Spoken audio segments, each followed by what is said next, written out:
गे माई दुभिया भोजन करू सामाहे चकेबा, लागी गेले पान के दुकान।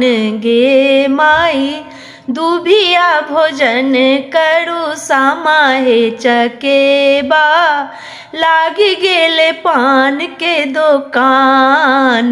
गे माई सेहो पान खेलनी भैया से सभे भैया, रांगी लेल बत्तीसो मुख दांत। गे माई सेहो पान खेलनी भैया से सभे भैया, रांगी लेल बत्तीसो मुख दांत। गे माई दुभिया भोजन करू सामाहे चकेबा, लागी गेल सिंदूर के दुकान। गे माई दुभिया भोजन करू सामाहे चकेबा, लागी गेल सिंदूर के दुकान।